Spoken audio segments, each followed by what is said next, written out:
5 days missing. No phone, no signal, no one looking. Just rope burns, dried blood, and the kind of silence that buries you alive.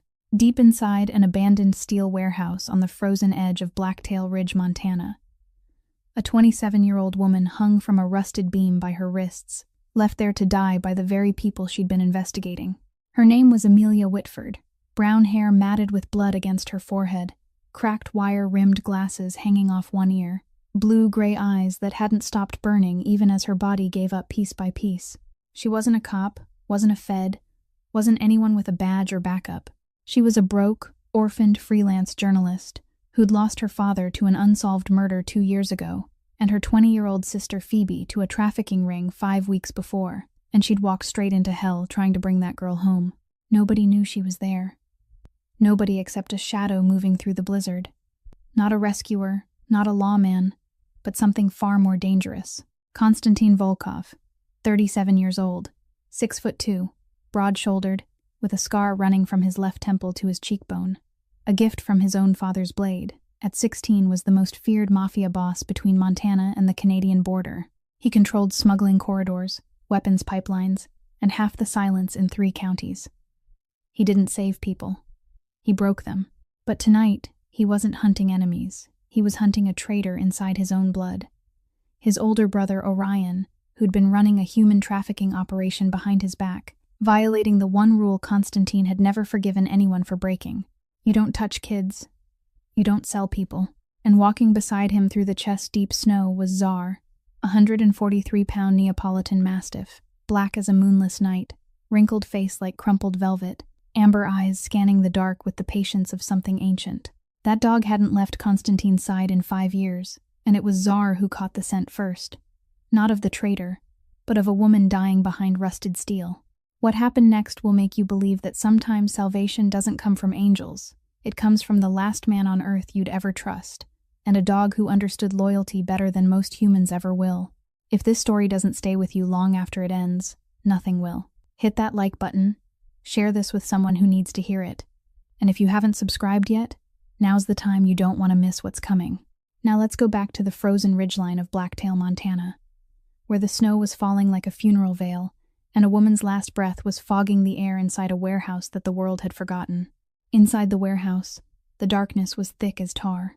Not a single ray of light made it through except for the thin white streaks where falling snow slipped through the gaps in the tin roof, touched Amelia's shoulders, then melted into water and soaked deeper into the wool sweater that had been drenched long ago. She couldn't feel either of her hands anymore. Her wrists hung from the iron beam, the skin torn down to the flesh, dried blood crusted into a dark brown layer mixed with rust. But that pain had become something distant now, like an echo from another room. What frightened her wasn't the pain. It was the fact that she couldn't feel the pain anymore. Her body had stopped shaking hours earlier, and she knew what that meant.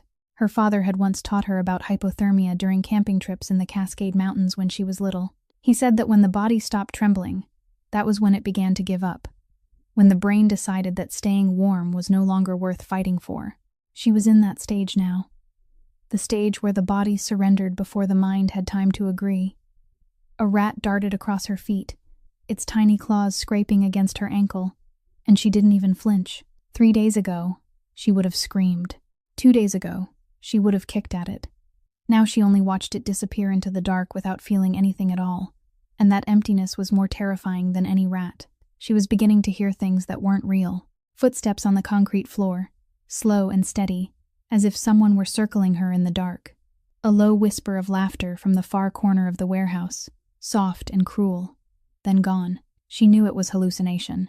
She knew because she had called Phoebe's name twice last night and no one answered, but she could swear she had heard her sister crying somewhere behind the sheet metal wall. Her mind was breaking apart piece by piece, slowly and silently, the way ice cracks across a lake in early spring. She closed her eyes, and suddenly she wasn't in the warehouse anymore. She was standing in the kitchen of her home in Spokane.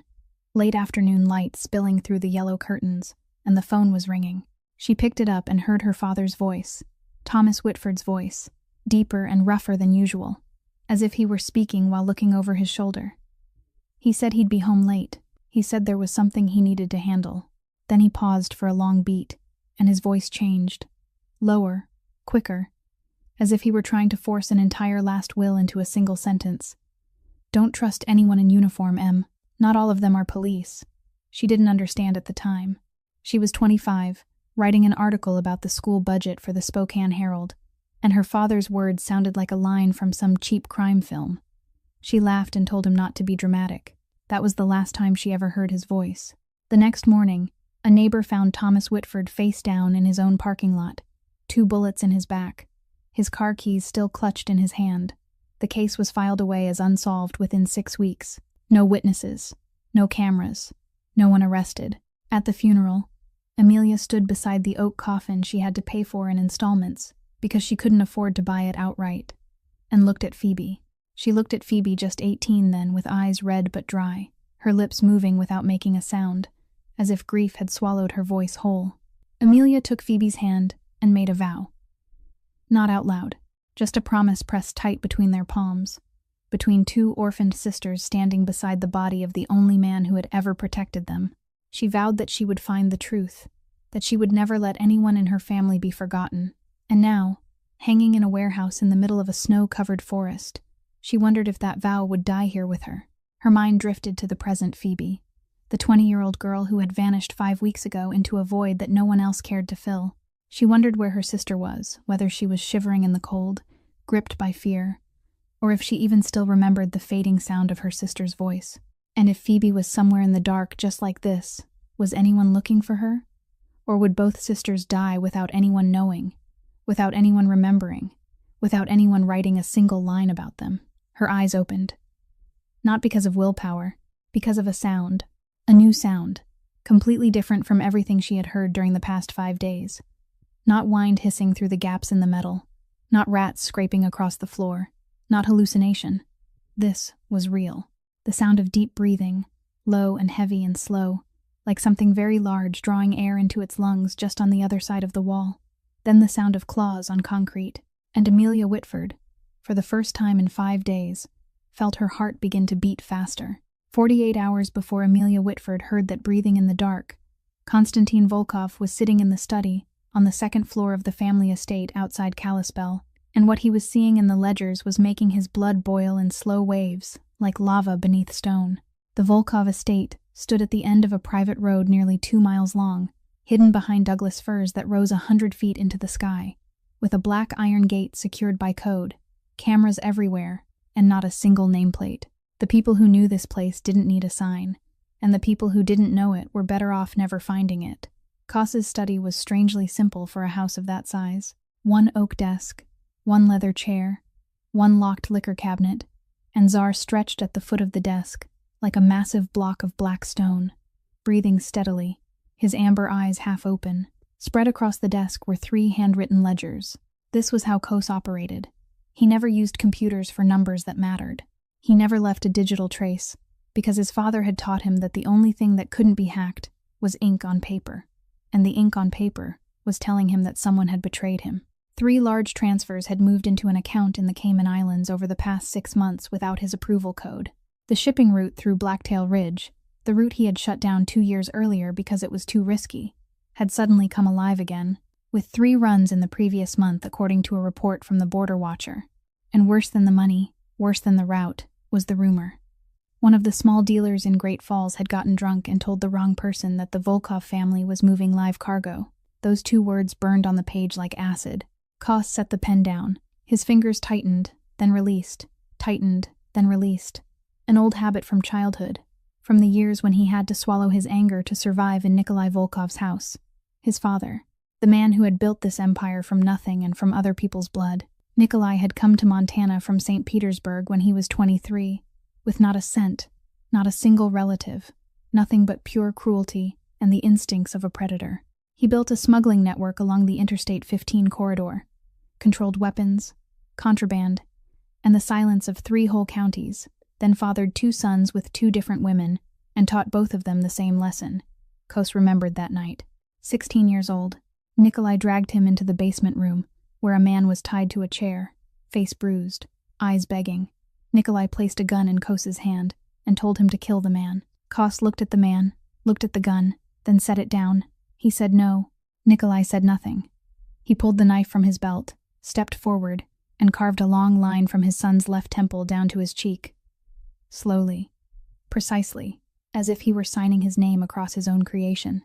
Blood ran down Kos's neck and soaked into his collar, and Nikolai spoke in the same calm voice a father might use to teach a son how to knot a tie. "There is no room for mercy in this world, Constantine." Kos didn't cry. Not because it didn't hurt, because he understood that if he cried, his father would cut deeper. And from that night on, he learned the only lesson worth keeping from everything Nikolai had ever given him.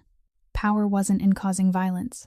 Power was in controlling it, in deciding when to release it and when to hold it back, in the silence between drawing the knife and bringing it down. That silence was what made people afraid.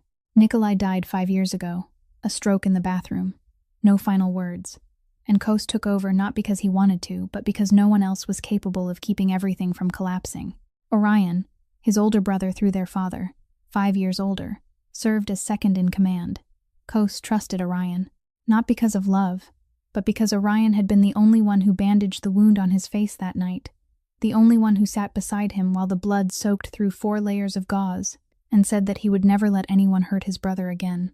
But now the ledgers were telling a different story, and Kos couldn't ignore it.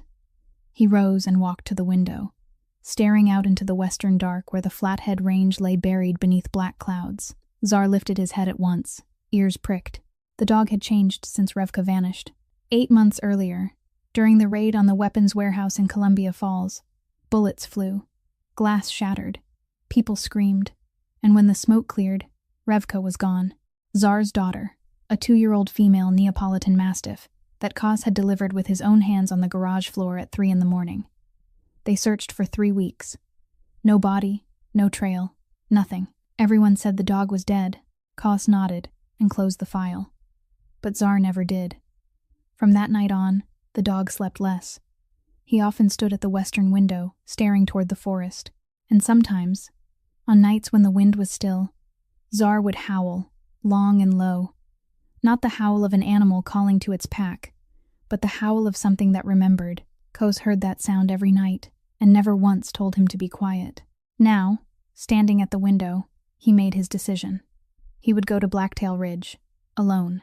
Just him and Tsar. He wouldn't tell Orion, wouldn't tell anyone in the family, because if someone was running a trafficking line under his name, then that person had to be high enough to use his network without his knowledge. And the list of people high enough to do that was very short. Short enough to hold only one name. Kos opened the cabinet and took out a long black leather coat, a switchblade, a tactical flashlight, and a gun he hoped he wouldn't need to use. Tsar was already at the door before Kos could even step out of the room, his tail still, but his entire 140-pound body drawn tight as a wire, ready. Kos looked at the dog. The dog looked back, and the two of them stepped into the night, toward the forest, toward the truth Kos already knew might shatter everything he had ever built. 2 weeks before she woke up in that warehouse, Amelia Whitford sat on the floor of her rented room in Whitefish, Montana, her back against the bed, her laptop open across her knees, staring at the number on her bank account balance that showed $17.32. The room cost $400 a month.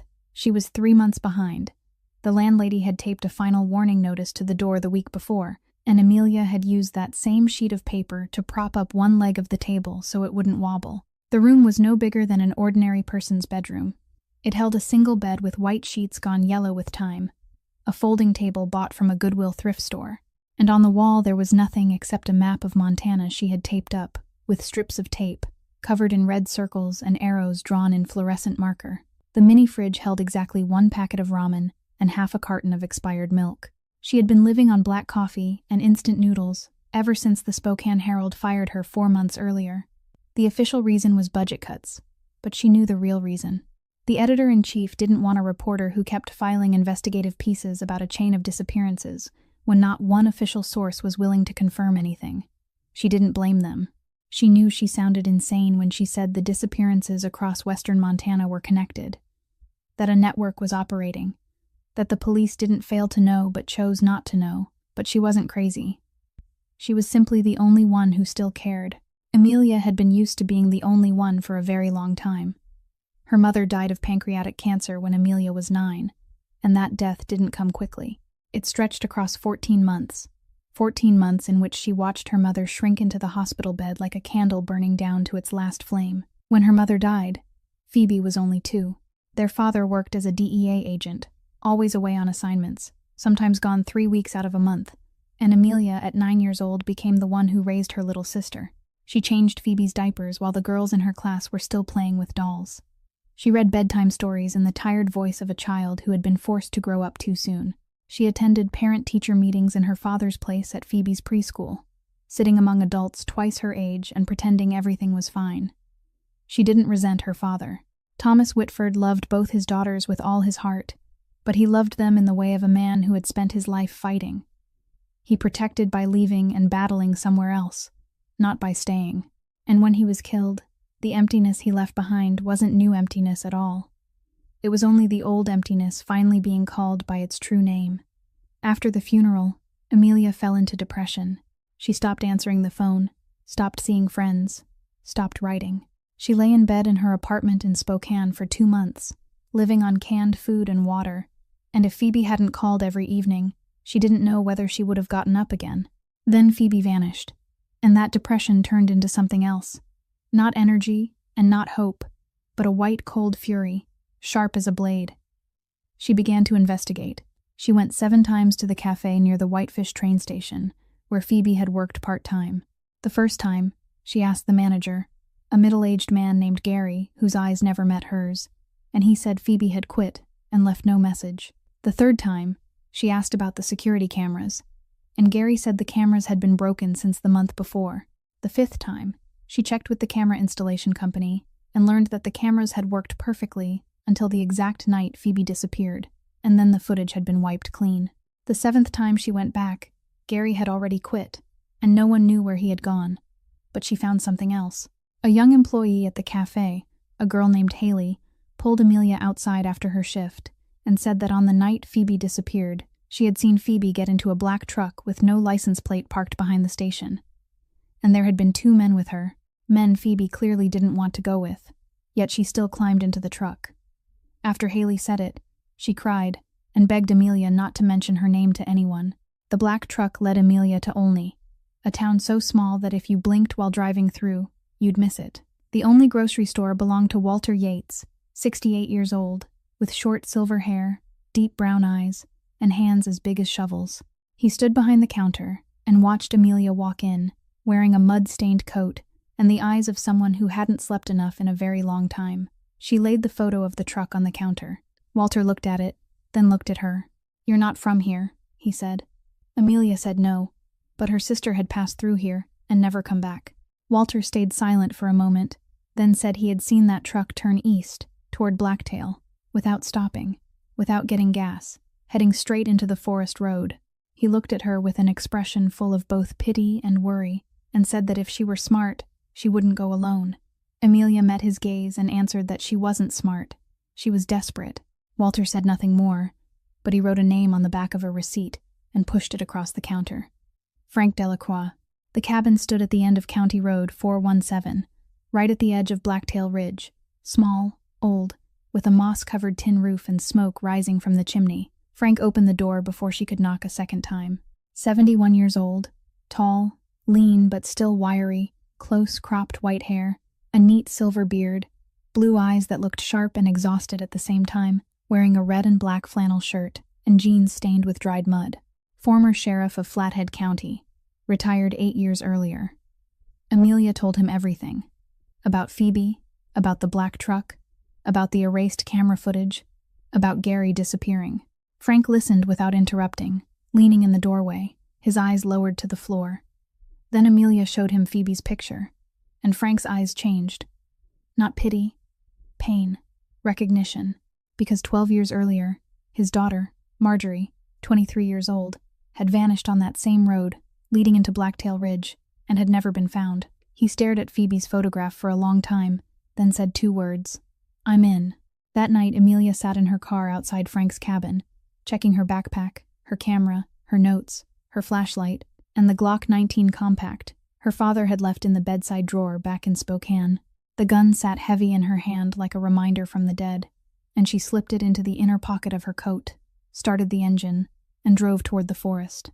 The next morning, Frank met Amelia at the Roberts Head Trail trailhead, while the sky was still not fully light, the air so cold that each breath froze into mist in front of them and vanished at once. He wore a heavy shearling coat, a knit cap pulled low over his ears, carried an old backpack, and had a Remington 700 slung across his back. The rifle, he said, had been with him for 20 years and had never once turned against its owner. Amelia walked beside him, her pack lighter than his but heavier because of what it held. A camera, a notebook, spare flashlights, and the Glock tucked inside her coat like a warm secret pressed against the left side of her chest. They stepped into the forest. Blacktail Ridge was unlike any forest Amelia had ever seen.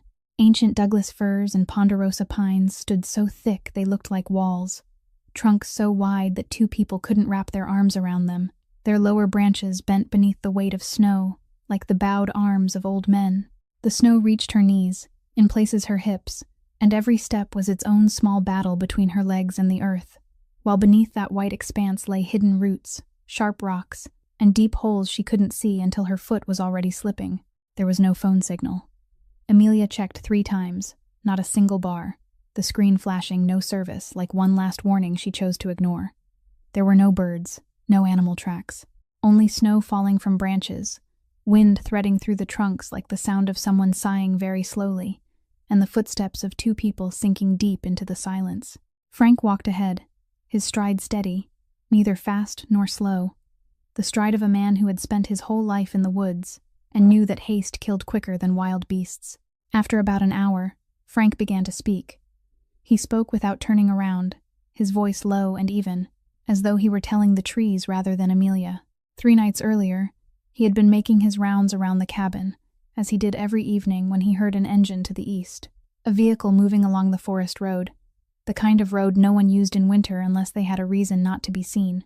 He went toward the sound and saw, in the weak spill of headlights, 2 men in black coats, dragging a small body between them, dragging and not helping, because that body wasn't moving on its own feet but being pulled across the snow, and they hauled it into the pines and vanished into the dark. Frank stood there for 30 seconds, no more, when one of the 2 men turned back, looked straight at him, and said in a voice that wasn't loud and wasn't soft, a voice so ordinary it was terrifying, "Keep your mouth shut unless you want company." Frank knew the kind of men who spoke like that. He went back to his cabin and locked the door. For 3 nights straight he didn't sleep, lying awake listening to the wind and wondering who that small body had been, whether that person was still alive, and whether, if he had been braver 12 years ago, Marjorie might have made it home. Amelia listened and didn't ask why he hadn't called the police. She understood. She only asked whether he could show her the place. Frank nodded, one slow, heavy nod, as if he had just set down a burden he had carried for 12 years. They reached the edge of the valley after another 40 minutes on foot. The ground sloped downward there, the trees thinned out, and Amelia saw what she needed: tire tracks. 2 deep parallel grooves ran along the edge of the woods, nearly buried by fresh snow but still visible if you knew where to look. She told Frank to wait there and moved off about 20 meters toward the tracks, dropped to one knee, pulled out her camera, and began taking pictures. She got 4 shots. The 5th was never taken. Something struck the back of her neck, hard and dark, and the world tipped 90 degrees. She heard the snow swallow her knees, felt the camera jerked from her hand, then felt someone searching her coat pocket and pulling out the Glock. A clipped voice spoke in English with an unfamiliar accent, this too. Then she was dragged away, face down through the snow, and the last thing she heard before losing consciousness was Frank shouting her name from somewhere far off, then a thud, then silence. They didn't kill Frank. Later she would learn that they knocked him down, looked at him lying there in the snow, and walked away because a 71-year-old recluse didn't seem like enough of a threat to dirty their hands for. That was the greatest mistake they made. Amelia woke in darkness. Her wrists were suspended from a rusted steel beam by rope wound so tight that she could feel the pulse in her fingers more clearly than ever before. A warehouse. Steel. Cold. The smell of rust and old rainwater. No windows stood open. Only cracks in the roof where snow drifted through and melted into slow-falling drops. That was her only source of water for the next 5 days, those small drops slipping from the tin roof and falling onto her shoulders, and she tilted her head to catch them in her mouth, each one cold as a needle, but she drank because there was nothing else. She wasn't fed. Not a bite. On the 2nd day, Someone came. A black ski mask, a black coat, a young voice, maybe 25 or 26, and it trembled slightly at the end of each sentence, trembling the way a person does when trying to seem more dangerous than he really is. He asked who had sent her. Amelia looked at him through the blood matted in her hair and said nothing. He asked again, louder this time. She still said nothing. He raised his hand as if to hit her but stopped halfway, and Amelia saw it then, the hesitation, the fear beneath the mask. He wasn't the one giving orders. He was the one taking them, and he was afraid of getting it wrong. He left, and no one came back. Not on the third day, not on the fourth, as if she had been erased from the memory of the world, hanging in a warehouse no one knew existed, waiting to die while no one waited for her return. And now it was the fifth day. The last drip from the tin roof had stopped because the snow above had frozen solid. Her body no longer shivered. Her eyes were open, but the world had gone blurred at the edges, as though she were looking through dirty glass. And from the other side of the steel wall, that low, heavy breathing came closer, slower, deeper. Then the sound of claws scraping concrete, then the crack of metal, as if someone, or something, was forcing the back door open. While Amelia hung between life and death on the other side of the steel wall, Konstantin Volkov stood on the edge of the valley above the warehouse, and the dog beside him had just stopped as though the whole world had stopped turning. Czar froze, not the ordinary kind of pause when a dog catches the scent of prey or hears an unfamiliar sound.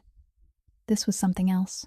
His entire 143-pound body went rigid from shoulders to tail, all four paws nailed into the snow, ears thrust straight up, nose drawing in quick, shallow bursts, and a sound slipped from the dog's chest that Kos hadn't heard in 8 months. A small, thin, fragile whine, like the sound of glass cracking. Kos laid a hand on Czar's head by reflex. Easy. But the dog couldn't be easy. Czar's nose wasn't pointed toward the warehouse below in the valley, where the smell of rusted iron and standing water drifted up in the cold wind. His nose pointed left, toward the wall of black pine trees standing so thick they looked solid, where the darkness between the trunks was too dense for moonlight to pierce. Kos followed Czar's stare and saw nothing. Only snow, pine, and darkness. Then the darkness moved. A shape separated itself from the tree line, slowly, cautiously, one step at a time, smaller than Czar by a good margin, perhaps 45 kilograms instead of 65, and thin, so thin that the ribs showed beneath the fur. Black fur, but rough now, tangled and matted with dried mud and pine sap, no longer sleek the way it had once been. The gait was careful, low, close to the ground, the way a creature moves after living wild long enough to learn that everything in the forest can be a threat. But the eyes Kos recognized at once, even in the dark, amber, round, bright. Exactly like the eyes standing rigid beside him. Revka. Kos stopped breathing. 8 months. 8 months since the raid in Columbia Falls. The night bullets tore through glass and smoke swallowed the warehouse floor.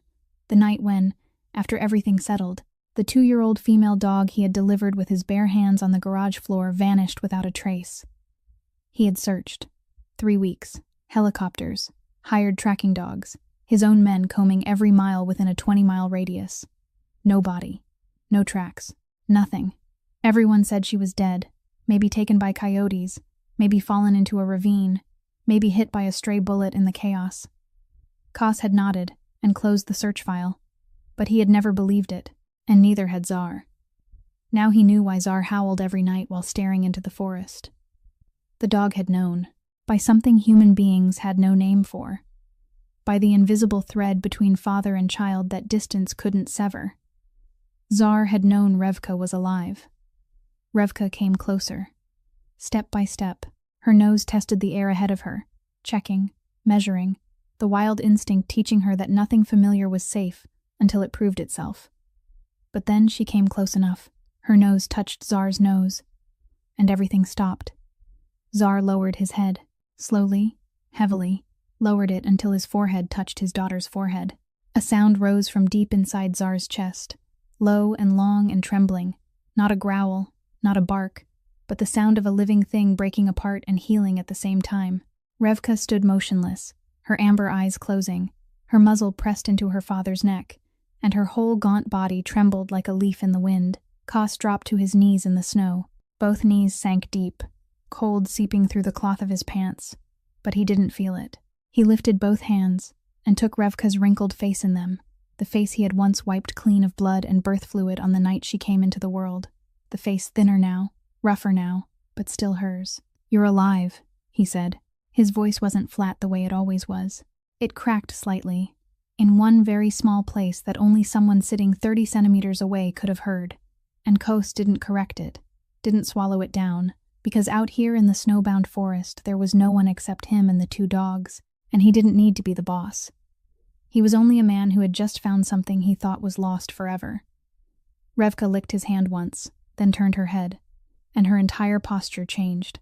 Ears up, body low, amber eyes fixed down into the valley, toward the abandoned warehouse below. She let out a quick, urgent whine, not the sound of joy from a moment ago, but a pleading sound.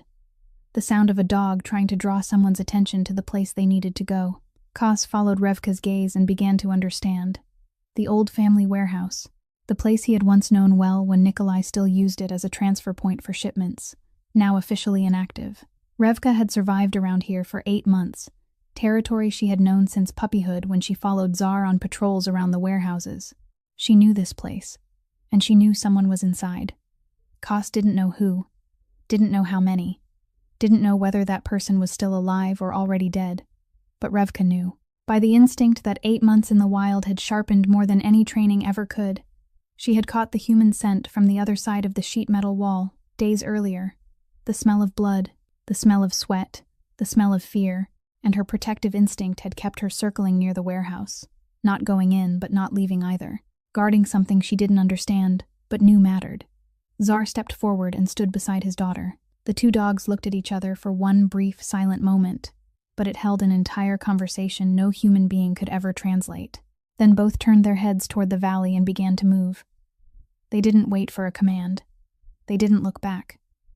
Kos rose, brushed the snow from his knees, and followed.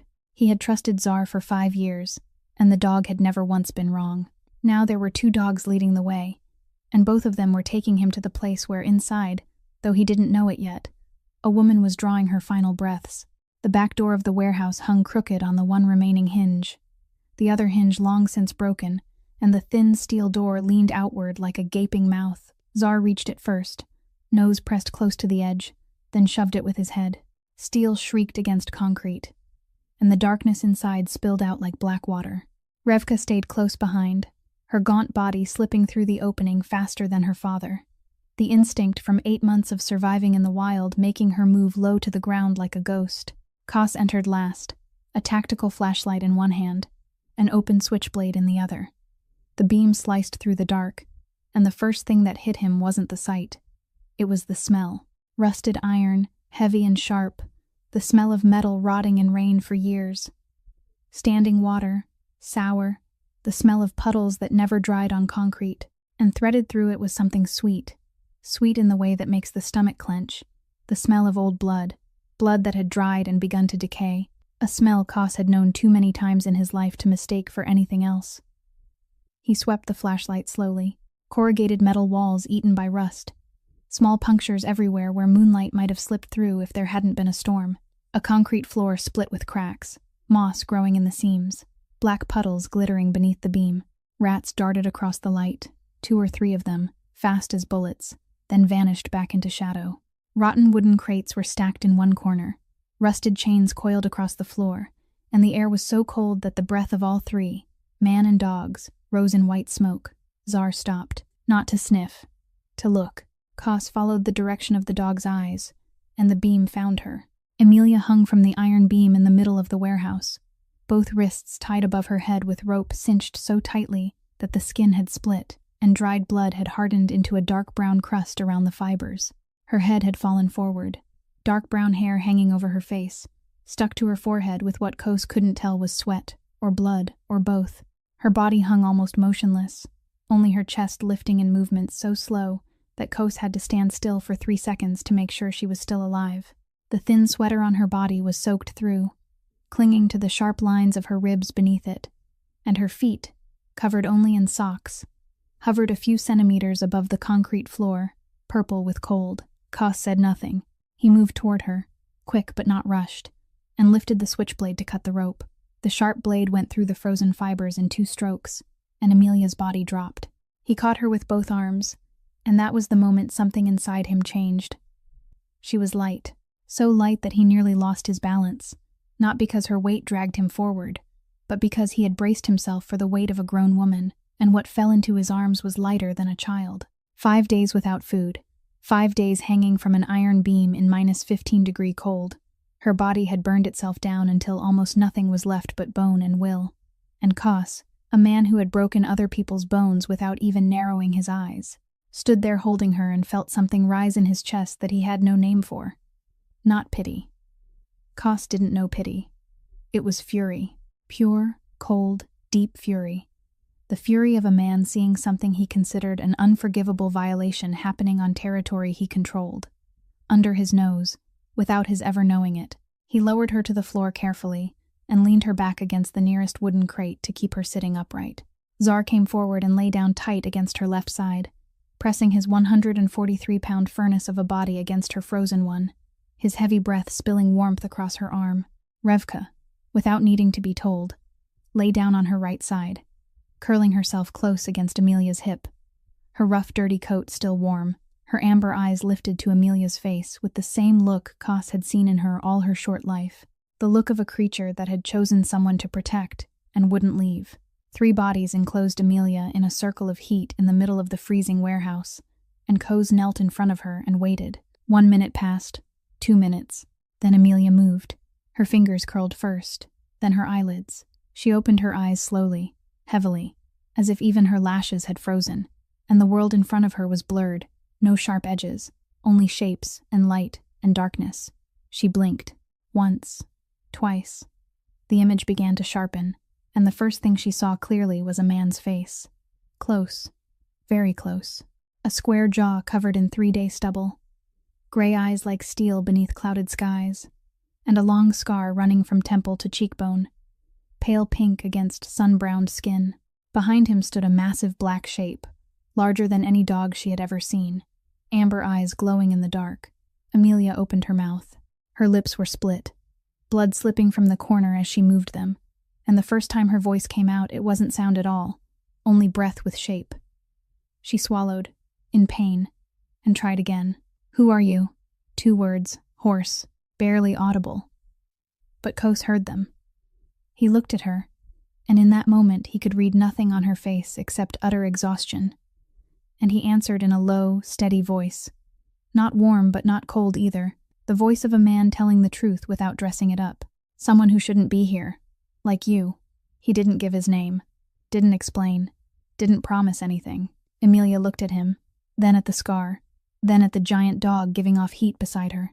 And she understood with the instinct of a reporter who had dug through the underworld long enough that the man in front of her wasn't police, wasn't rescue, wasn't good by any definition society would accept. He was dangerous. She knew that as surely as she knew her own name, but his hands were warm.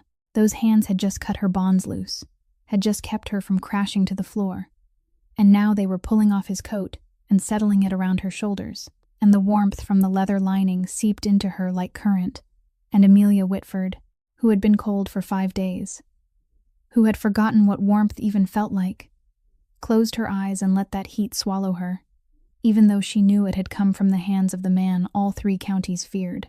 Outside the warehouse, the blizzard came down as if the sky had split apart. The wind howled through the gaps in the sheet metal, snow twisted into white columns across the back doorway, and the temperature dropped to the point where bare skin would be burned by the cold within 5 minutes. Kos looked out through the opening in the door and knew that moving tonight would be suicide. Even for him, even for Zar, they would stay here until morning. He worked fast and wasted no motion. Rotten planks from old shipping crates in the corner of the warehouse were broken apart and stacked into a small pile on the concrete floor, far enough away for the smoke to escape through the cracks in the roof, but close enough for the warmth to reach where Amelia sat. He used waterproof matches from his pack, and the flame caught the dry rotting wood quickly, small but enough to push the darkness back several feet, and cast a trembling circle of orange-gold light across the floor. His long black leather coat had been draped over Amelia's shoulders from the moment he cut her down, and now he wore only a black high-neck sweater underneath, the fabric drawn close along the lines of his muscles. and in the unsteady firelight, the tattoo on his right forearm showed clearly. The profile of a wolf's head, red eye, open jaw, and beneath it a line of small Cyrillic lettering that Amelia couldn't read but recognized instantly, because she had seen the exact same tattoo in the investigation file she had compiled over the past 3 weeks. The symbol of the Volkov family. She looked at the tattoo, then up at his face. The scar from temple to cheekbone looked deeper in the firelight, sharper, like a trail on a map leading somewhere no one wanted to go. And she said, her voice hoarse but clearer than it had been minutes earlier, 2 words flat as a statement. "You're Volkov." Kos didn't flinch, didn't deny it. He was breaking more wood for the fire, and paused only for a beat, looking at her through the flames, gray eyes reflecting orange, then answered in a low, even voice. "And you're the reporter who's been asking questions all over Whitefish for the past 3 weeks. Amelia went still. He knew about her. Kos kept breaking the wood, his voice unchanged. His network had eyes everywhere, he said, not boasting, only stating a fact. Every week he received summary reports from people whose job was to watch and listen, and 3 weeks earlier, one of them had reported that a brown-haired female reporter, in silver-framed glasses, had been asking about the disappearances in bars, stores, gas stations, anyone willing to talk. Amelia pulled the leather coat tighter around her shoulders. "So you ordered them to take me?" "No." The word was short, sharp, without excuse. Kos looked straight at her. He knew she was digging, but he hadn't ordered anyone to take her, because he had no reason to. She was a reporter, not an agent, not a rival, and he didn't waste resources on things that weren't a direct threat. Someone else had decided she was a threat. Someone else had ordered her taken and locked in here, on his territory, without his knowledge. And that was exactly the problem. Amelia looked at him in silence. The fire crackled between them. Tsar lay against her left side, his hot breath moving steadily across her arm, and Revka was curled on her right, muzzle resting on her thigh as if the dog had decided this woman belonged to the pack. Kos spoke again, slowly, choosing each word. He didn't traffic people. Never had. That was the one line his father hadn't drawn, so he had drawn it for himself. The one line that if anyone crossed it, he didn't forgive and didn't forget. Weapons, contraband, money, all of that could be negotiated. Human beings could not. But someone in his family had crossed that line. Someone was using his transport network, his warehouse, his name, to move people the way they moved cargo, and he had come to Blacktail Ridge tonight not to save anyone, but to find proof confirming what he had suspected from the ledgers 48 hours earlier. Amelia listened. She didn't believe him. She was a reporter, and her instinct was to doubt everything, especially the word of a Mafia boss sitting across from her in an abandoned warehouse at midnight. But she also knew she had no choice. She couldn't walk out into the blizzard. She had no weapon. She had no strength, and his 2 dogs were keeping her warm. That was the only truth she could trust right now. They sat in silence for a long time. The fire crackled. The wind screamed beyond the walls. Then Kos pulled a bottle of water from his pack and handed it to her. Amelia reached for it, but her fingers wouldn't obey. 5 days without movement, torn wrists, wasted muscles. Her hands shook so badly that the bottle slipped from her fingers twice, the second time nearly falling to the floor. She clenched her teeth and tried a 3rd time, and trembled worse. Kos said nothing. He reached out, took the bottle back from her shaking fingers, unscrewed the cap, and tilted it toward her lips. Slowly, gently, waiting until she was ready before tipping it farther. The water touched Amelia's cracked lips, and she swallowed, painfully. But she swallowed, and as she drank, her eyes lifted and met his. Gray meeting, gray blue. Close, very close. Close enough for her to see that those eyes weren't completely cold.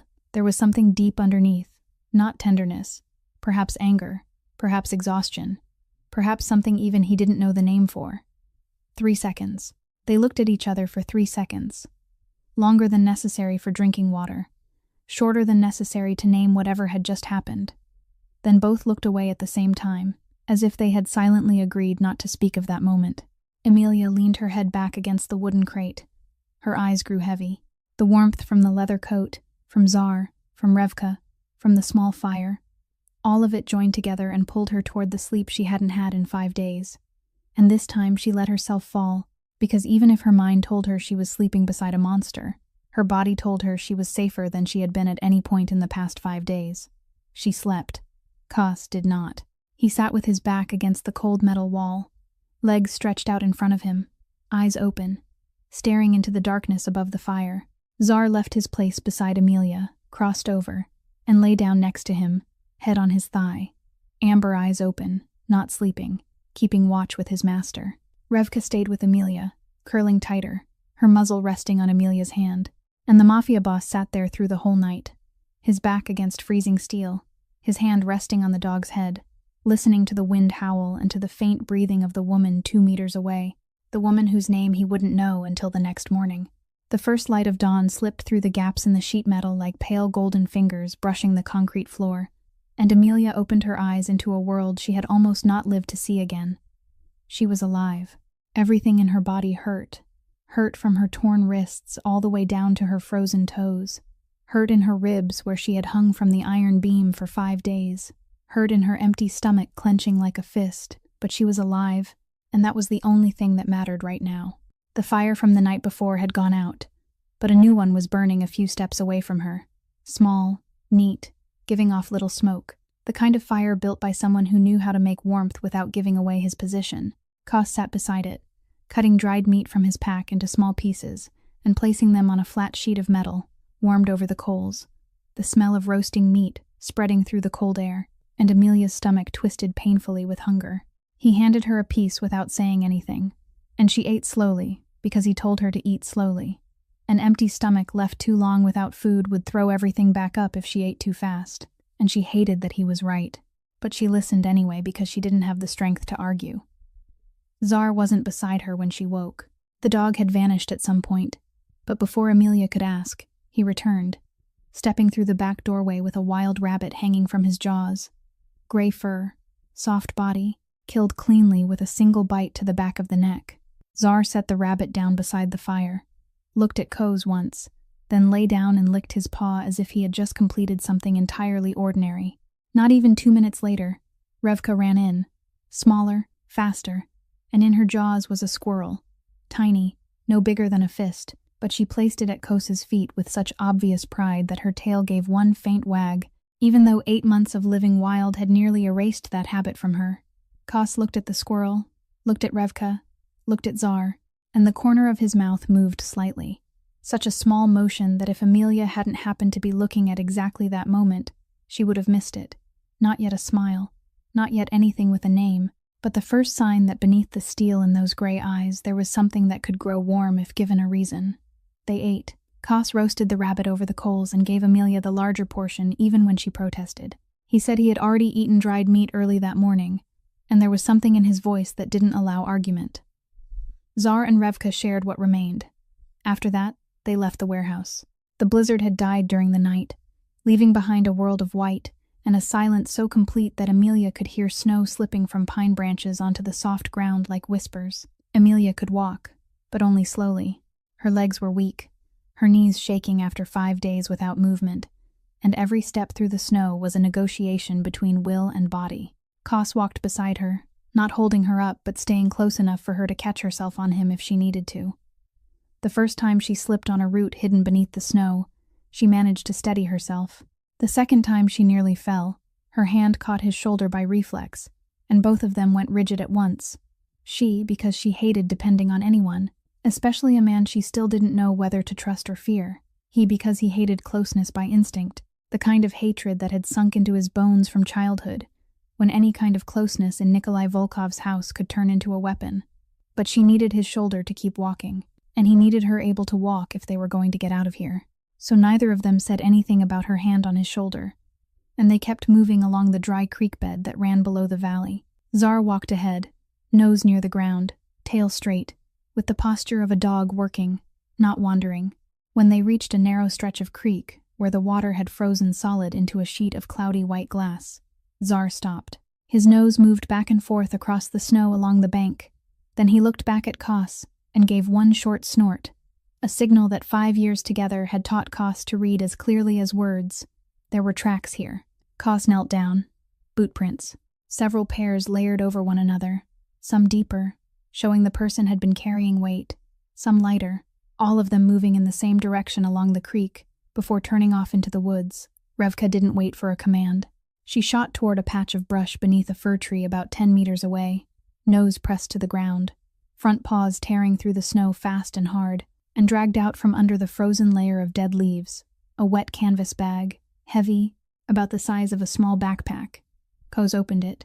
Inside were dozens of laminated identification cards, passports from different countries, immigration papers, work permits, all of them fake, all of them bearing photographs of different faces, but all sharing the same thing. Young, most of them female, most of them between 15 and 20. This was a transfer point. This was where they changed the identities of the victims before moving them somewhere else, turning human beings into merchandise with printer ink and laminated plastic. Koz's jaw locked. His gray eyes darkened, so dark that Amelia saw the change even in the thin light of the winter morning, as though someone had just extinguished the last lamp behind those eyes and left only pure darkness behind. He didn't speak. He didn't need to. Amelia flipped through the passports with shaking fingers, one by one face after another, and then she stopped. The 14th passport. The picture showed a blonde girl, blue eyes, a young round face, lips slightly pressed together in the way girls do when they're uncomfortable being photographed. And Amelia knew that face, knew that way of pressing her mouth shut, knew those blue eyes, because she had looked into them every day for 19 years. Phoebe. The resemblance struck so hard that her heart stopped for a beat and then started again in a rush, and her knees buckled into the snow, not from weakness this time, but from the weight of hope crashing down at the same moment as fear, hope that her sister had passed through here, and that meant she might still be alive. Fear that her sister had passed through here, and that meant she had been turned into cargo. Koz caught her. One hand on her elbow, steady, not gripping, not pulling, only holding firmly enough to keep her from collapsing all the way, and he said in a low voice, not gentle, but absolutely certain, "We'll find her." It wasn't a promise. It was a fact. Amelia looked up at his face, and for the first time she saw something behind those cold gray eyes. Not kindness, not sympathy, but fury. The same kind of fury burning in her own chest, except his had direction, discipline, purpose. The kind of fury belonging to a man who knew exactly what he was going to do with it when the time came. And she understood. He wanted to find the traitor in his family as desperately as she wanted to find Phoebe. The reasons were different, but the fire was the same. And for the first time since she had woken up in that warehouse, Amelia Whitford did not feel completely alone. While Amelia and Koz stood beside the frozen creek with the bag of fake passports at their feet, more than 20 miles to the south, Frank Delacroix was dragging himself through the door of his cabin, with dried blood on his forehead and his left knee swollen to the size of a grapefruit. He had lain in the snow for who knew how long after the blow to the back of his head on the trail. Maybe an hour, maybe 2. He couldn't be sure because when he woke, full darkness had already fallen, and the snow had covered him with a thin layer, like a white burial cloth. He remembered hearing Amelia shout his name from far away, then the sound of impact, then nothing at all. He remembered trying to stand the first time and falling, the second time and falling, and the third time managing to grab hold of a tree trunk and force his leg to stay under him. The walk back to the cabin took 4 hours for a distance that had taken only 40 minutes on the way in. 4 hours of dragging himself through knee-deep snow with a left knee that wouldn't bend, and blood from the gash on his forehead dripping into his eyebrows and freezing there in reddish-brown streaks. When he reached the cabin, his hands were shaking so badly that it took him 3 tries to get the key into the lock. He went inside without turning on the light, sat down in the chair beside the cold fireplace, and stayed there for 1 minute with his eyes closed, listening to the beat of his own heart pounding inside his skull. Then he picked up the landline and called 911. The dispatcher transferred him to the Flathead County Sheriff's Office. The man on the night shift listened while Frank said that a female reporter named Amelia Whitford had been abducted on Robert's Head Trail near Blacktail Ridge, attacked by 2 men, and that he was a witness. The man on the line asked whether a missing person report had been filed for Miss Whitford. Frank said no. The man asked who in her family was reporting her missing. Frank said she had no family who knew she was here. The dispatcher fell silent for a moment, then said they would note it and pass it on to the day shift. His voice was polite and empty, the voice of a man writing down information in a log that no one would ever bother to read again. Frank understood. A 71-year-old man living alone in a cabin at the edge of the woods, reporting a missing reporter no one important had ever heard of, with no one officially looking for her. He knew the note from his call would sink to the bottom of a pile of paperwork until it was forgotten, just like 12 years earlier, when he had reported Marjorie missing, and it had taken law enforcement 48 hours to begin searching. 48 hours too late. He wasn't going to wait a second time. He stood, opened the steel cabinet in the corner of the cabin, and took out his Remington 700. He checked the chamber, cleaned the barrel, and slung the strap over his shoulder. He stuffed a flashlight into his old backpack, added dried meat, rope, a first aid kit, and a canteen. He wrapped his left knee tight with bandages, swallowed 3 ibuprofen without water, put his snow-damp coat back on, and stepped out the door. It was still dark. The wind still cut like a blade. But Frank Delacroix had let one girl disappear in these woods 12 years earlier, and had lived with that every day since, and he was not going to let another girl vanish into them. He entered the forest by the same Robert's Head trail, but this time he did not follow the old route. He went to the place where Amelia had been taken, looked for signs, and found them.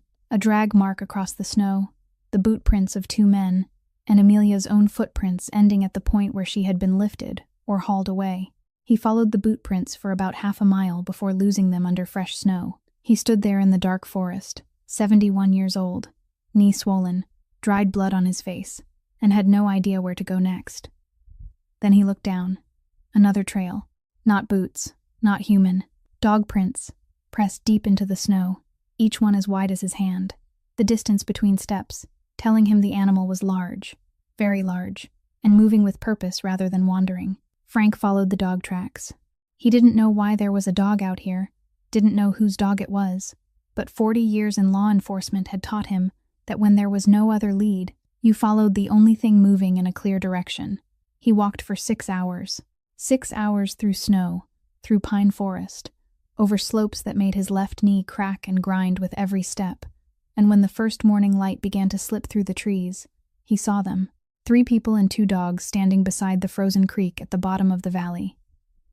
Amelia, alive, on her feet, though leaning on the shoulder of a tall man Frank couldn't clearly make out yet, and 2 black dogs, one larger and one smaller, standing on either side like guards. Frank got within 10 yards before the man turned, and Frank saw his face in the pale light of dawn, the scar from temple to cheekbone, gray eyes, and Frank recognized him, not from meeting him in person, but from files, from photographs, from the years when he still wore a badge and tracked organized crime activity across western Montana. Volkov. Frank raised the rifle to his shoulder, aimed the barrel at Kos's chest, and set his finger on the trigger. Tsar growled, a deep vibration rolling up from the chest of 143 pounds of muscle. But the dog did not lunge, did not take a single step forward, because Kos gave no command. He simply stood there, looking at the gun barrel the way a man looks at something he has seen too many times to still fear. Silence stretched across 3 heartbeats. Then Amelia stepped between them. She stood between Frank's rifle and Kos's chest, thin, exhausted, trembling, but her voice steady. "He saved my life, Frank. Lower the gun." Frank looked at her, looked at Kos, looked at the 2 dogs. He lowered the barrel of the Remington slowly, inch by inch, reluctantly, as though gravity were dragging it down instead of his own will, but he lowered it. 10 minutes later, the 3 of them were sitting on separate rocks beside the creek, sharing what each knew. Frank told them about the second warehouse, the warehouse where 3 nights earlier he had seen 2 men dragging a small body inside, deeper in the forest to the northeast, hidden behind a low ridge, larger than the warehouse where Amelia had been kept, and appearing to still be active. Kos listened and stayed silent for a long time. Then he spoke, slowly, each word like a bullet being loaded into a magazine. That warehouse belonged to the Volkov family. Officially, it had been shut down 2 years ago under his direct order. But there was only one person besides him who knew its exact location and had the key to the chain on the gate. Amelia looked at him. Frank looked at him. Both waited for the name. Kos looked at neither of them. He looked down at the frozen surface of the creek, where the dawn light reflected back like a mirror, and he spoke the name in a voice so flat it sounded like thin ice cracking. Orion. It took them the entire day to reach the second warehouse. Kos led the way from memory of the old warehouse network belonging to the family. Frank added the knowledge of terrain that came from 40 years of moving through these woods, and Amelia walked between the 2 men on sheer will alone, because her body had wanted to give up since the second hour. By the time night fell, they were standing on a low ridge looking down into a narrow valley, and the warehouse sat there among the pines, at the terminus of an old, overgrown logging road, nearly twice the size of the one where Amelia had been held. The tin roof was more intact, the walls sturdier, and what made Amelia stop breathing was the thin strand of smoke rising from a vent in the roof, a strand of smoke that meant heat that meant people inside, and the chain lock on the front door glinting under the moonlight meant the people inside were not allowed to leave. Frank took position on the western slope, where a flat boulder gave him a clear view of the entire warehouse and the forest road to the south. The Remington 700 laid across the stone, the scope aimed downward, his finger resting along the stock and not yet on the trigger, patient, alert, blue eyes sharp in the dark, as if 40 years of wearing a badge had never really left him, even though he had taken it off 8 years earlier. Kos, Amelia, Tsar, and Revka approached from the north, slipping through the trees, stepping on the snow as lightly as they could. Tsar went first as always, nose close to the ground, and the dog led them around to the back of the warehouse where a sheet of wall metal had pulled loose from the frame after years of rust had eaten through it, creating an opening just wide enough for one person to crawl through if they stayed close to the ground. Kos went first, switchblade already open and clamped between his teeth, both hands pushing his body through the gap in the metal, and Amelia followed after him, the sharp edge scraping across the back of the leather coat Kos still had around her shoulders. But she didn't cry out. She had forgotten how to feel pain from small wounds a long time ago. Inside, the ground floor was dark and cramped, old cargo stacked in heaps, rotten wooden crates piled almost to the ceiling, the smell of damp rot heavy in the air, and in the far corner there was a concrete staircase leading down. Tsar went straight to the stairs and stopped at the first step, ears up, amber eyes staring into the darkness below, then looked back at Kos once before going down. Revka followed her father, close to the ground, silent. Kos and Amelia went after them. The basement opened before them like the gut of a dead animal, a narrow concrete corridor just wide enough for 2 people to walk side by side, leaking pipes running along the ceiling and dripping water onto the floor in a steady rhythm, creating a dull tapping sound, and a single light bulb hanging in the middle of the corridor flickering on and off like the breathing of something dying. The smell here was different. Not rusted iron and old rainwater like the first warehouse. This was the smell of human sweat, urine, and something Amelia could only name as fear. The smell of living creatures shut up too long, in too little space. The smell she knew because she herself had given it off for 5 days. Tsar led them to the end of the corridor, where a steel door stood shut, not locked from the outside, only barred across with an iron rod. The dog stopped in front of the door and scratched once, his claws ringing against the steel through the corridor, then went still. From inside came a sound, a cough, faint, trembling, the kind of cough that belongs to someone who has coughed too much and whose lungs no longer have the strength for a full one. Kos looked at Amelia. Amelia nodded, mouth pressed tight, eyes wet but unblinking. Kos slid the iron bar aside and pushed the door open. The corridor light spilled into a room smaller than Amelia had imagined, perhaps 4 square meters. Concrete floor, no window, a plastic bucket in one corner, and 3 bodies huddled against the opposite wall. The first girl looked around 16, brown hair tangled, cheeks sunken so deeply that the bones beneath stood out like blades under the skin, brown eyes wide at the light as if she were staring at something unreal. The second girl was older, perhaps 20.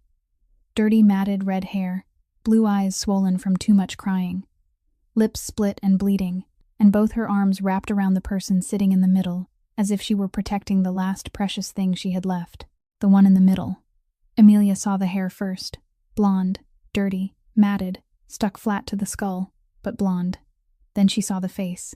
So thin she almost didn't recognize it, cheekbones jutting out, eyes hollow, lips split, wrists bound with zip ties in front of her stomach, the plastic cutting into the skin and leaving swollen red-purple marks. But the eyes, the blue eyes Amelia had looked into every day for 19 years, the eyes she had read bedtime stories to until they drifted shut, the eyes she had seen in nightmares every night since 5 weeks ago. Feed me. Amelia's eyes saw her, but her brain refused to process it for one long moment, as if there were a delay between reality and understanding. And then everything crashed down at once, and her knees hit concrete before she knew she was falling. She couldn't cry out. Her mouth opened, but the only sound that came out was a choked rush of breath. The sound of lungs trying to pull air in, while the chest was crushed beneath the weight of everything she had carried for 5 weeks, for 2 years, for her whole life. Phoebe looked up. The blue eyes that had gone dim suddenly flickered once, twice, like a candle catching wind, then opened wide and her lips trembled, and she said in a hoarse voice that was almost no longer human, Is it really you?" Those words shattered everything.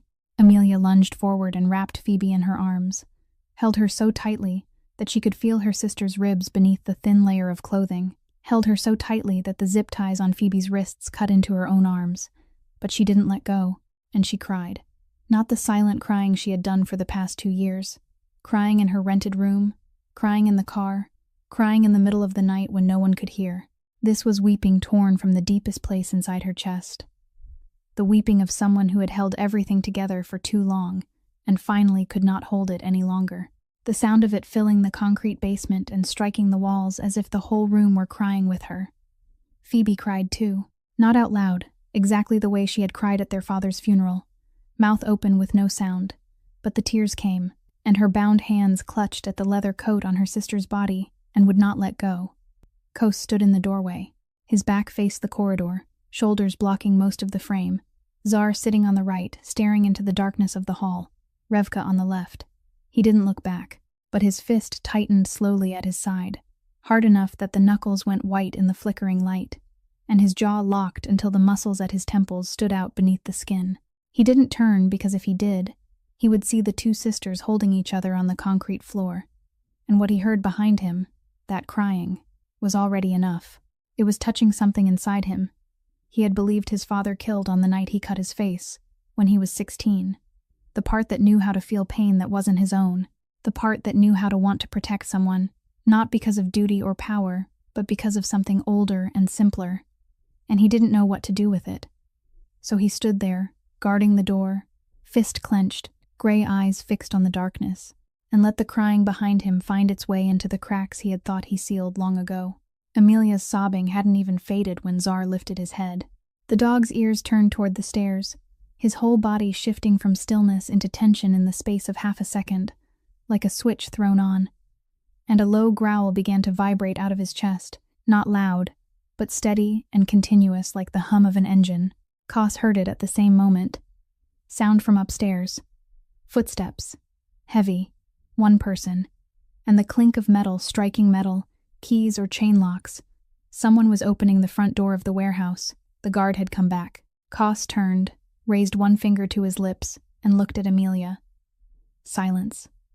Amelia understood at once. She wiped her tears away with the back of her hand, caught Phoebe by the arm, pulled her to her feet, then turned to the other 2 girls and signaled with her eyes.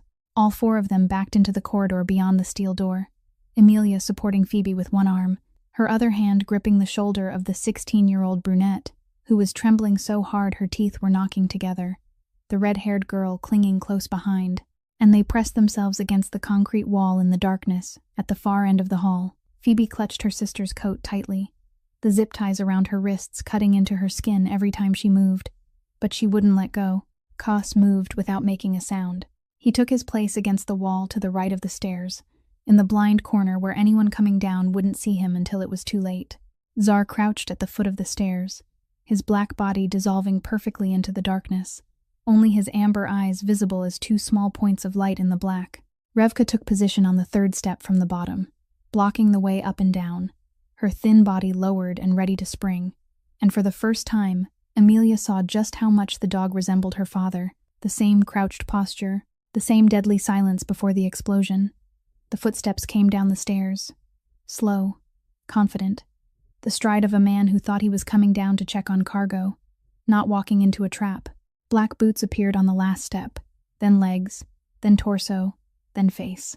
About 30, lean, narrow-faced, bright eyes but not intelligent ones, the eyes of a man who followed orders without asking why. Black coat, and his right hand pulled a folding knife from his pocket, flicking the blade open the way people flip open lighters, not because he sensed danger, but because he liked the feeling of a knife in his hand. He hadn't even set foot on the basement floor when Zar launched. 143 pounds of muscle shot out of the darkness like a black bullet.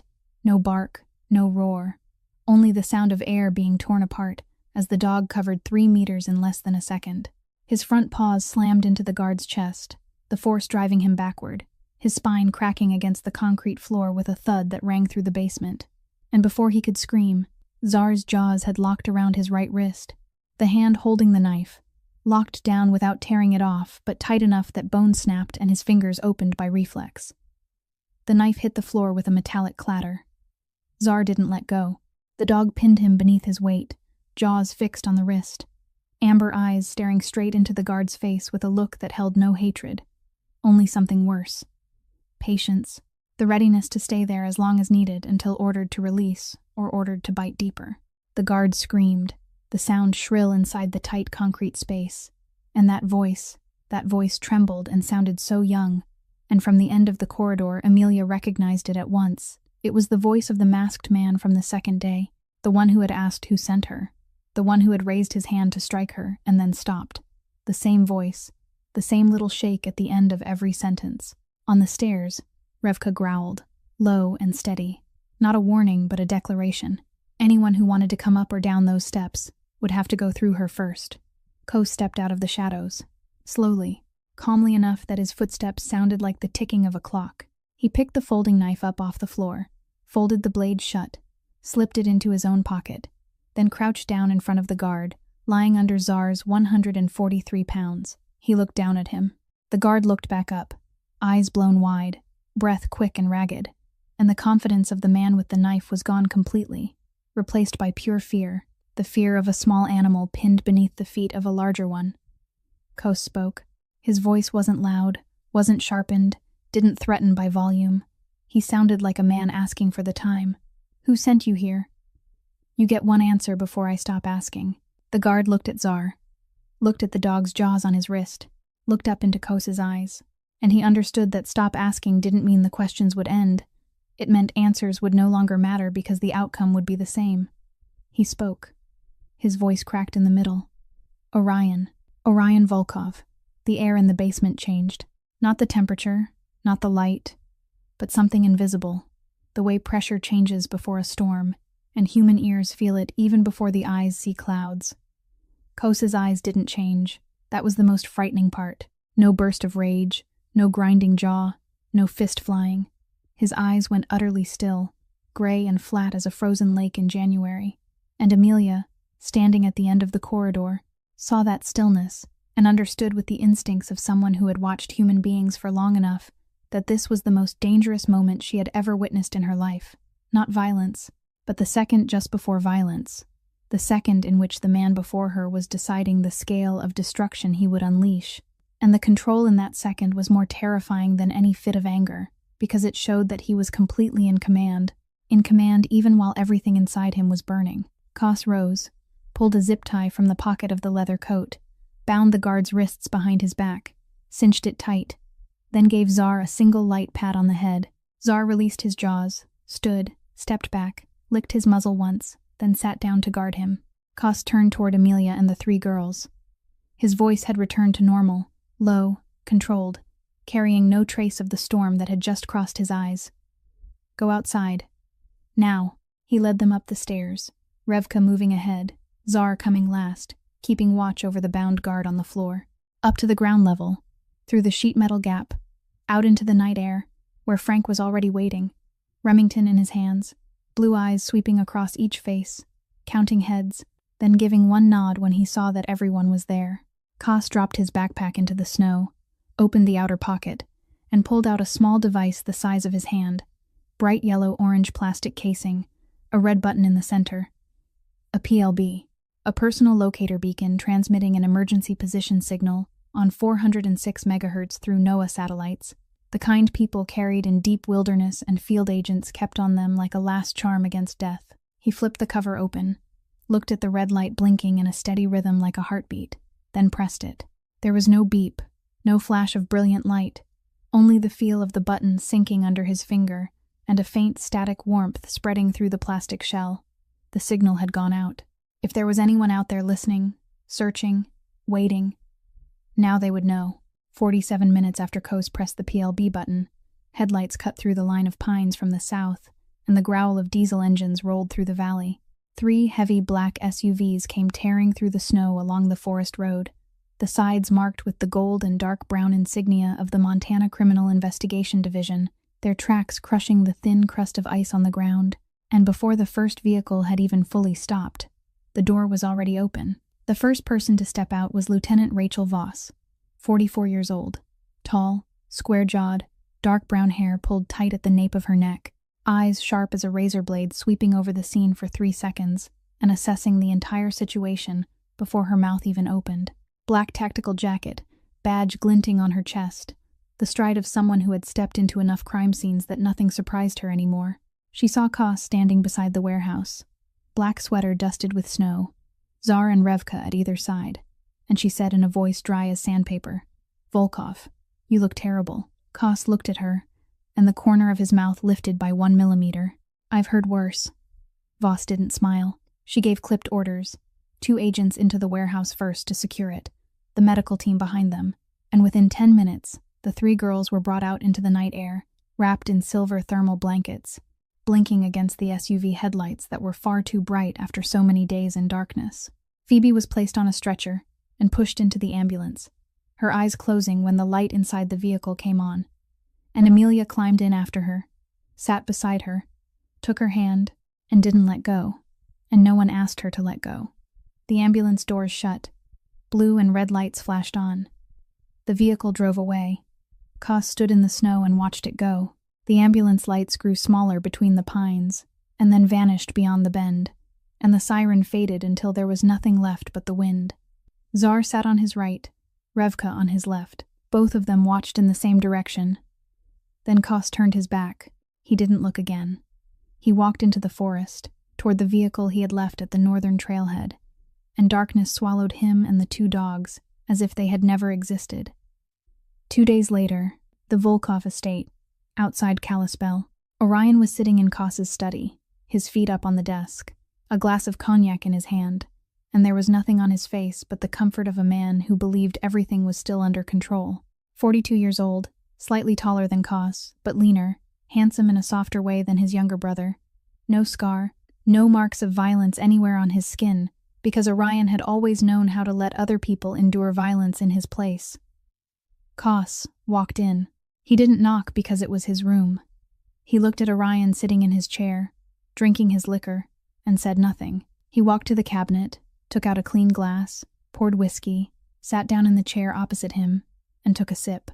Then he made small talk, asked Orion about the weather, about whether the shipment last week across the border had gone smoothly, about whether the port at Glacier Park had caused any trouble, his voice normal, light, like 2 brothers sitting over drinks on a Friday night.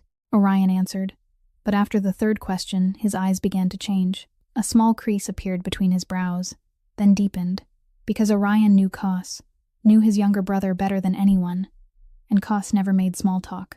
Koss didn't ask about the weather. Koss didn't drink whiskey slowly while looking someone in the eyes unless he was waiting for something. The cognac glass in Orion's hand stopped halfway to his mouth. Koss placed 3 things on the desk. The canvas bag containing the fake passports, wet and dirty, taken from the transfer point by the creek. The photograph of the second warehouse taken on Frank's phone, and a handwritten statement, brief, from the guard, which Koss had made him write before Voss arrived. 4 lines, signed, stating clearly who gave the order, who paid, who kept the key. Silence. 30 seconds passed without either man speaking, and those 30 seconds stretched longer than 30 years. Orion looked at the things on the desk, looked up at Koss's face, then opened his mouth. "I can explain." Koss cut him off in a voice no louder than a whisper but sharper than any knife in the room. "You trafficked people. On my land. Under my name. Children. Orion. Children." Orion set his glass down. His hand shook slightly, but his face still tried to hold on to calm. The kind of calm worn by a man flipping through every lie in his mind trying to find the one he could still use. Koss didn't give him the chance. He looked at Orion and saw, not the deputy head of the family, not the trafficker, but the face of a 21-year-old man kneeling beside his 16-year-old brother with blood running down his face in the basement room, both hands bandaging their father's cut with gauze taken from the first aid box in the kitchen, and the voice of 21-year-old Orion speaking that night, echoed inside Kos's mind as clearly as if it had happened yesterday. "I'll never let anyone hurt you again." Kos closed his eyes for 1 second, 1 second only, then opened them. "You're dead to me. I'm not killing you because we're blood, but you'll disappear. If I hear your name one more time, I'll forget we ever shared one mother." Orion stood up. His mouth opened and closed, like a fish on dry land. And for the first time in his life, Orion Volkov couldn't find a single word to say. He walked out of the room, the oak door shut behind him, the soft click of the latch sounding inside the empty room, and that sound felt like a bone breaking. Kos sat there alone, the whiskey glass on the desk untouched. Firelight from the hearth danced across the walls, drawing his shadow long and then pulling it short, long and then short again. A single drop of water slid down his left cheek, ran along the scar as if the scar were a trail already made for it, reached his chin, and fell onto his thigh, and Kos didn't wipe it away. He let it fall. Tsar came over from the corner of the room, where the dog had lain still throughout the entire conversation, and placed his head on Kos's thigh, heavy, warm muzzle, amber eyes lifted without judgment, without questions, simply there. Revka crept out from beneath the desk and lay against his feet, curling herself into a small circle.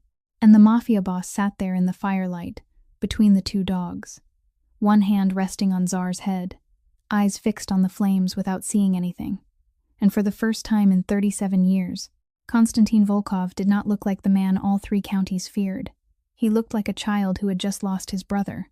3 days after the night of the rescue, Flathead County Hospital lay quiet beneath white fluorescent light and the sharp scent of antiseptic, and Amelia Whitford sat on the plastic chair beside bed number 7 on the 2nd floor, her right hand holding Phoebe's left, and she had sat that way for 3 days, leaving only when a nurse forced her to shower or eat, then coming straight back, pulling the chair close to the bed again, taking her sister's hand again, and sitting.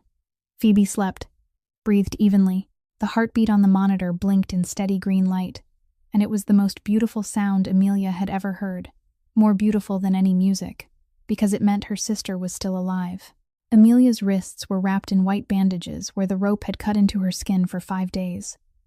There was still a mark on her left hand, where the IV had been removed, and she was noticeably thinner than before, her cheekbones sharper, her wrists smaller, but the gray-blue in her eyes had begun to burn again, not with a wild flame, but with something lower and steadier, the kind of fire left in coals after a blaze, deeper and hotter than any sudden burst of light. She was watching Phoebe sleep when she heard footsteps in the hall. Not a nurse's footsteps, too heavy, too even, and without the squeak of rubber soles on vinyl. These were boots on tile, and between each step came the soft click of claws, the sound of a dog walking across a hard floor, heavy, slow, patient. Amelia stood, stepped into the doorway, and looked down the corridor. Kos stood at the reception desk at the far end, his back to her. He was wearing the long black leather coat she had wrapped around herself through the night in the warehouse, and underneath it a black high-collar shirt, and he was placing a bouquet of white flowers on the counter. Not the kind of flowers wrapped in glossy paper or arranged to impress, but wild flowers bound with rough twine, so simple they looked almost out of place in the hands of a mafia boss, and beside the bouquet was a thick envelope that the receptionist accepted with both hands, her eyes wide. Tsar sat beside his leg, calm in the middle of the hospital corridor, as if he were sitting in his own living room, and no one dared say anything about the 143-pound dog in the hospital, because no one wanted to speak to the man standing beside him. Revka wasn't there, maybe in the car, maybe at home, and Amelia found herself wondering why she even noticed that detail. Kos turned away from the desk. He started toward the exit without looking toward the patient rooms, without searching for anyone, and Amelia understood that he hadn't come here to visit. He had come to leave flowers and the envelope, then go, without needing anyone to know, without needing anyone to thank him. She called out before she could think. "Volkov." Her voice carried through the white corridor, and he stopped, one foot suspended for half a beat before it settled back to the floor. Tsar turned to look at her before Kos did, and when he finally turned, his gray eyes met hers across the corridor, 15 meters of white fluorescent light between them, and neither of them moved for 3 heartbeats. Then Amelia walked toward him, bare feet on the cold vinyl floor, wearing a pale blue hospital gown too large for her thinner frame, white bandages on her wrists, and she stopped in front of him, looking up because he stood nearly a head taller than she did, and she said, "I don't know what to call you. The man who saved my life, or the man I should be afraid of." Kos looked down at her. His expression didn't change. Both. The world doesn't leave much room for simple answers, Miss Whitford. Amelia didn't blink. "Amelia, you carried me out of death. I think we're past titles." Something shifted behind his gray eyes. Not much. Nothing dramatic. It was like the first small fracture appearing at the edge of a frozen lake when spring touches it for the first time. The ice not broken, the water not moving, but the structure altered somewhere beyond ordinary sight. He didn't speak, just nodded once, slowly, then turned away. Czar rose and followed, claws tapping softly against the floor. They had taken 5 steps when Kos stopped at the end of the corridor. He didn't turn around. His back was straight, his shoulders broad, the scar hidden behind the line of his jaw, and he spoke just loudly enough for that low voice of his to carry from the doorway to where she stood. "Your article. Write the truth. All of it. I don't need protecting." Then he stepped through the doorway and disappeared, Czar after him, and the corridor was empty. The fluorescent lights hummed softly above. The smell of antiseptic still clung to the air. Amelia stood there alone, barefoot on the cold floor, watching the door at the end of the hall swing shut. And she realized that her heart was beating faster than usual. Much faster. And she knew, with the kind of instinct no newspaper teaches and no school can give, that the quickening in her chest wasn't fear. 3 weeks later, Amelia Whitford's feature appeared on the Associated Press at 6 o'clock in the morning Eastern Time. And before the sun had reached its height, it had already been picked up by 14 syndicated newspapers across the country. The headline ran in bold across every front page it touched. "Darkness in the snow. Inside the human trafficking ring, hidden behind the Montana mountains." Amelia wrote that piece in her new rented room in Whitefish, a room she was able to secure with an advance from the newsroom after a senior AP editor read the first draft and called her back within 40 minutes. She wrote for 9 straight days, 14 hours each day, and every word she chose was so precise it cut like a blade. The article told the story of the trafficking network operating along the forest corridor of western Montana, of the girls who had gone missing and were written off by police as runaways, of the abandoned warehouses used as transfer points and holding cells, of the fake passports and stolen identities, of the 3 girls rescued from the concrete basement. The piece didn't mention Konstantin Volkov by name, not once, not because he asked her not to, because he never asked. He had only said to write the truth. But Amelia understood that truth didn't always need a name attached to it, and that some people existed best in the dark, where they had always belonged. What the article did mention, in detail, and with fierce feeling, were the 2 dogs. Amelia devoted nearly 800 words to Czar and Revka, to the father dog who had never stopped howling each night toward the forest for 8 months, because by some instinct science couldn't explain, he had known his daughter was still alive. To the young dog who had survived 8 months alone in the wild forests of Montana by pure instinct. And when she found her father again, the first thing she did wasn't celebrate, but turn toward the warehouse where a stranger was slowly dying, because 8 months in the wild had taught her many things, but it hadn't taught her how to abandon. To the moment the 2 dogs touched noses in the snow-covered forest, and to the sound that came out of Czar's chest then, the cry of a living creature finding again what he had believed was lost forever. That passage made the AP editor cry, and she told Amelia that in 20 years of doing the job, she had never once cried while editing a news story. 6 men were arrested. The guard in the basement, 3 others at 2 auxiliary transfer sites that Lieutenant Voss raided in the week after the rescue, and 2 more who were stopped trying to cross into Canada through the Rooseville port of entry. Orion Volkov disappeared. He wasn't arrested, wasn't wanted, because there was no official evidence tying his name to the legal file, only the handwritten statement from the guard, which Kos kept and never turned over to the police. Orion disappeared from Kalispell, from Montana, from every radar the FBI, the DCI, and even the Volkov network could sweep. Kos's warning had been enough. When a Mafia boss says disappear, the man listening understands that the alternative is far worse. The memorial was held on a Saturday evening in the central square of Kalispell. Small, not a media event, but a spontaneous gathering of townspeople. White candles rested along the wooden railing. Black and white photographs of the rescued girls stood propped at the base of the monument, wildflowers tied with rough twine, exactly like the bouquet someone had once sent to the hospital. Pine wreaths hung from the lampposts, the scent of resin blending with candle wax in the cold air. Amelia stood before the microphone in a new coat, though her silver-framed glasses were still the old pair, repaired and worn again, and she spoke in a voice that didn't tremble but didn't try to sound strong either, the voice of someone telling the truth without needing to decorate it. This story isn't about me. It's about every girl who's still missing out there, and the people who refuse to forget them. The crowd stood silent. Candles flickered. Snow fell lightly. Lieutenant Voss stepped up after Amelia. Didn't give a long speech. Only reached into her coat pocket and pulled out a small silver badge engraved with the Montana DCI insignia and the word honor, then knelt and fastened it to Czar's black leather collar. The dog sat perfectly still, amber eyes fixed on her the way he might look at a fellow officer, and when the badge touched the collar and gave off one small metallic chime, Czar's tail moved once, slow and heavy, as if he understood. Revka sat beside her father, smaller, thinner, but with the same amber eyes, watching the crowd with the calm curiosity of a creature that had survived too much to fear anything anymore. Frank Delacroix stood in the back row, knit cap pulled low over his ears, his Remington left behind but his spine still straight.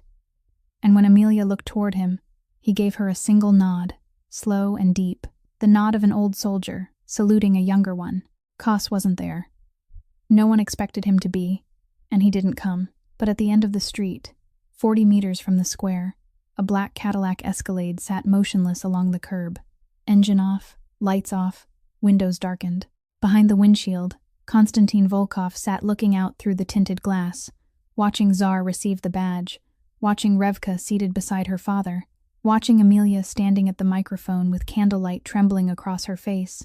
And for the first time in this story, for the first time in a very long time, Konstantin Volkov smiled. Not broadly. Not for long. The corner of his mouth lifted a few millimeters for a few seconds, then settled back into stillness. But it was real. And if someone had been sitting in the passenger seat, they would have seen that the smile changed the scar on his face, drawing it upward gently instead of pulling it down, and for that brief moment, the scar didn't look like a wound anymore, but like a line in the palm, the line fate had marked long before, leading him to the warehouse, to the woman, to that night. 2 months later. Portland, Oregon.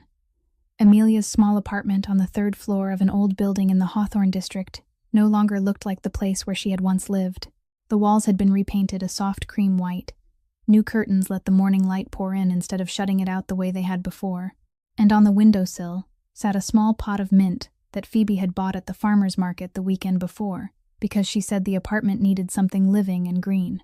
Phoebe was in the kitchen, cooking while quietly singing along to something on the radio that Amelia didn't recognize, her voice light and slightly off-key on the high notes.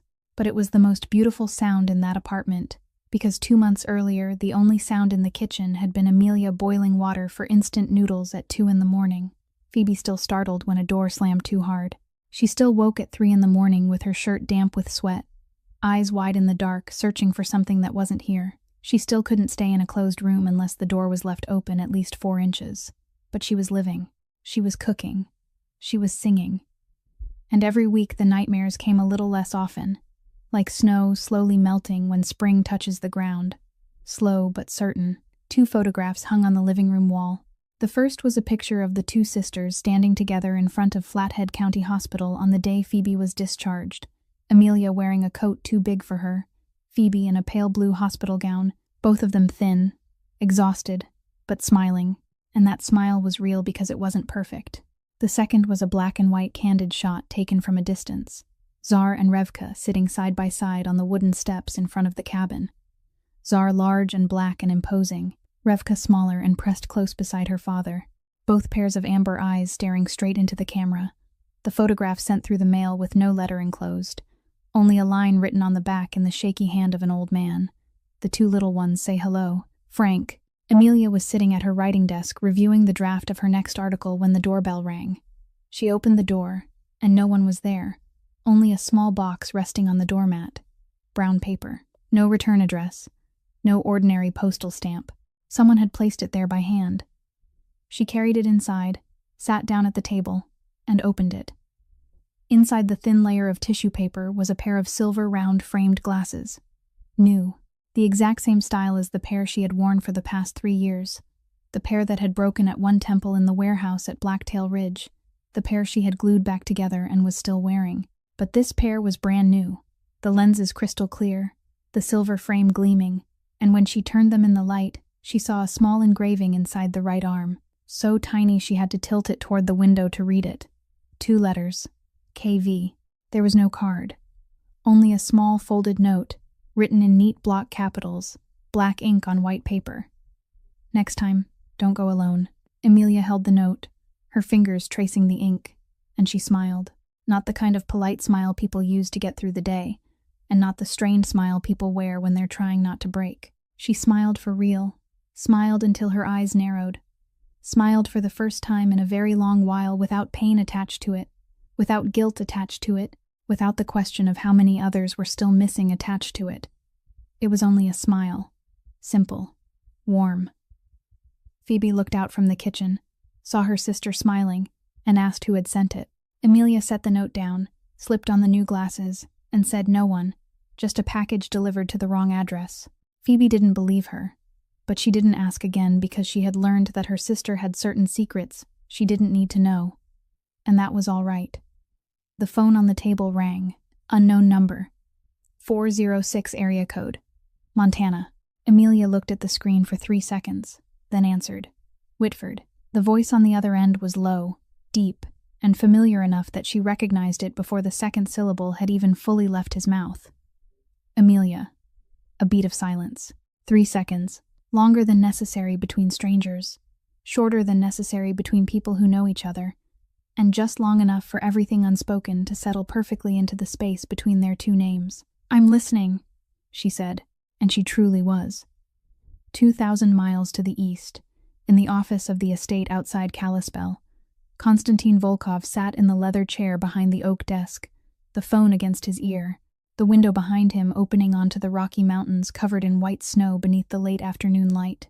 Czar lay at the foot of the desk, amber eyes half closed in lazy contentment, the silver Montana DCI badge glinting on his collar each time he breathed. Revka was curled up on the leather sofa in the corner, her coat much cleaner and shinier now than it had been during those 8 months in the forest, muzzle resting on the arm of the sofa, deeply asleep. Koss spoke into the phone. We don't hear what he says, because this story doesn't allow us to hear it. There are conversations that belong to only the 2 people inside them, and no one else. But we do see the corner of his mouth lift, slow and slight, the second time in this story, and this time it stays there longer. Long enough for the scar on his cheek to curve with it. Long enough for the room where he had sat alone for 5 years after his father died, and for 2 days after he cast out his brother. The room that had always felt cold even when the fire was burning, to no longer feel cold for the first time. Sometimes salvation doesn't come from angels. It comes from hands stained with blood that still know how to lift someone gently. From a 143-pound dog who can't speak but understands loyalty more deeply than most human beings ever will, and from a thin girl with nothing left, broken but refusing to stop searching, this story teaches us that light doesn't always come from the brightest place. Sometimes it comes from the darkness itself, from the people the world has forgotten or condemned, from loyalty no one asked for, from love no one dares to name. That family isn't always blood. Sometimes family is the stranger who cuts your ropes at 3 a.m, the dog who lies against you in the cold to keep you alive, the 71-year-old man who carries a rifle into the forest in the middle of a storm because he once lost 1 child and can't bear to lose another. And that no matter how cruel the world becomes, no matter how thick the darkness is, there is always someone searching for you, always footsteps in the snow moving in your direction, even when you can't hear them. If this story touched your heart, I want to hear you say it. What did you feel when you heard the story of Amelia and Konstantin? In your real life, has anyone ever appeared at the exact moment you thought everything was over? Have you ever received help from the very last place you would have expected? Share your story in the comments. I read every comment, and I want to hear what you're feeling from the deepest part of your heart. Because every story you share deserves to be heard, just as Amelia's story deserved to be told. If you found this video meaningful, please press the like button, share it with someone you love or someone who needs to hear that they aren't alone. And if you haven't subscribed to our channel yet, please subscribe and turn on notifications so you don't miss the compelling stories we share every day. I wish all of you watching this video good health, a joyful life, peace in each new day, and always remember that no matter how dark the night becomes, dawn still comes. Thank you all for listening. Goodbye, and I'll see you again in the next video.